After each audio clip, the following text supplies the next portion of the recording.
A strategy or technique adopted in order to manage one's time and daily activities in a more efficient way.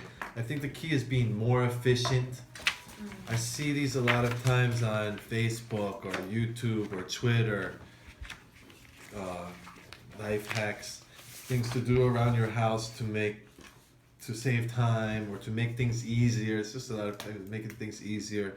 Or one I remember specifically is when going camping, like different things you can do in camping to make, like put this in aluminum foil or make sure you bring this plastic bag just to make things quicker, easier. I think this term is quite of a new term. Originally the word hack is, well, hack has a couple meanings, but to hack into something, to break into something, and then kind of spinning from that to break into something, to use something to your advantage, to make things easier. I think you can understand. It's a kind of a new term, life hack.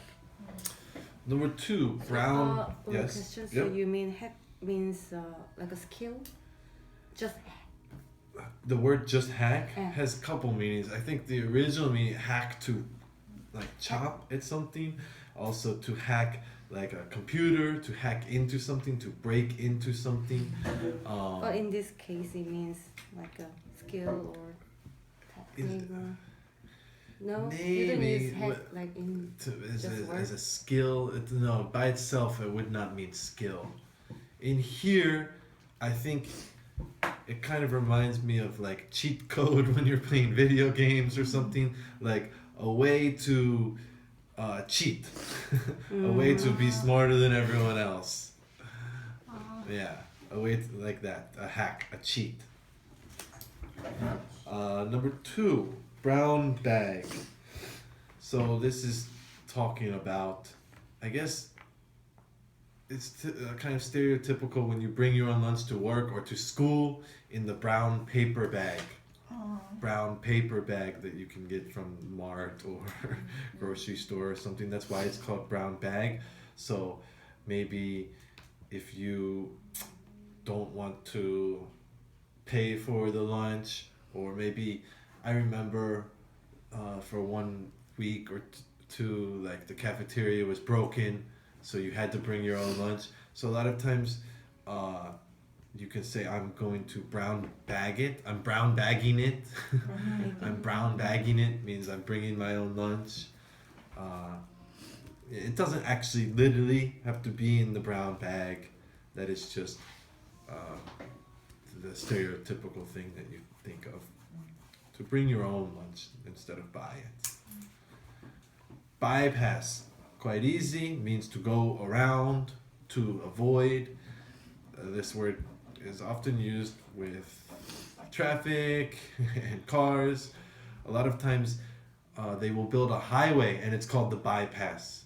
This highway, the Martin Luther King bypass or something, is because they built this road to bypass the city or something like that, to go around or to bypass this busy area.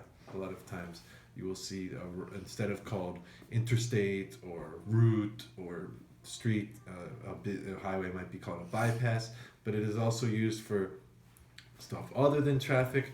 Just means to go around. In the workplace, you can bypass your boss and go directly to his higher up, the higher boss. The example sentence here, she bypassed the food truck because she's trying to lose weight, so on her daily walk she did not go that way. She went around it. Just to go around, to avoid. Number 4, takeaway. This means like the lesson that you can learn, the main thing to take away, the main thing to learn, the main principle, the main lesson that you can learn from a story or an event. In this example sentence, I'm still waiting for the takeaway in the story. I can't seem to find any, meaning what am I supposed to learn from this story? Here, when she's talking in the video, she says, this research has produced 3 key takeaways, meaning these are the 3 lessons. These are the 3 main principles, the 3 main lessons that you can learn from this research. A lot of times it is used as a noun, as a takeaway, or these are the things to take away. It can be used as a verb as well. Number 5, greenback, noun. Hyunjung asked, is it that common to use this? Not really. I think it's more specific just to this this lesson. A piece of paper money. It's talking about paper money because it's our dollar bills are green. Actually, I don't know if you saw, you probably watch Korean news, not US news, but recently it was quite controversial, you could say. Number $1 bill is, do you know? Number 1. Who is on the $1 bill? George Washington. $5 bill? Huh? $5 bill is Abraham Lincoln. $10 bill is Alexander Hamilton. He was around George Washington's time, and he was never president, but he started the Treasury. He is responsible for making our banking system. So that's one specific reason he's on the $10 bill. $20 bill is Andrew Jackson, who was a president. $50 bill, Ulysses Grant, president, and he was the general of the army during the Civil War. And $100 bill, Benjamin Franklin. He was not president, but very important guy in founding the country. Recently, they wanted to, I think, put especially a woman onto one of the bills, and also maybe African American. So they did 2 in 1. Harriet Tubman, she's famous for, she was a slave, but then she got her freedom and she was successful, and then she built something called the Underground Railroad, which she would help the slaves come to the north, and she would lead them into freedom. So they were going to put her on the $10 bill and get rid of Alexander Hamilton, but many people got really angry. People who are history people who are passionate about history, because Alexander Hamilton, like I said, started the banking system. So it really made sense to have him on there. So instead of him, they kicked out Andrew Jackson on the $20 bill. And actually, he is known as being a slave owner, and I think he is responsible for really 1 or 2 bad things. I think like maybe the Trail of Tears, Indians. He kicked many Indians out of their land. So not many people were crazy about him. So they are taking him off the $20 bill, and they're putting Harriet Tubman onto the $20 bill. It was in the news in the past month a lot. So I think yeah. I don't know exactly when they will start changing, but I imagine soon. So yeah, greenbacks because they're all green. And we have 1, 5, 10, 20, 50, 100. Curb, quite common word meaning to control or restrain. A lot of times just to stop from growing, to stop from expanding, to curb the rise in cigarette smoking. Hopefully these days cigarette smoking is going down, but maybe in some areas it might be going up. So to curb the rise, the popularity in cigarette smoking, they will come out with a marketing campaign to curb something.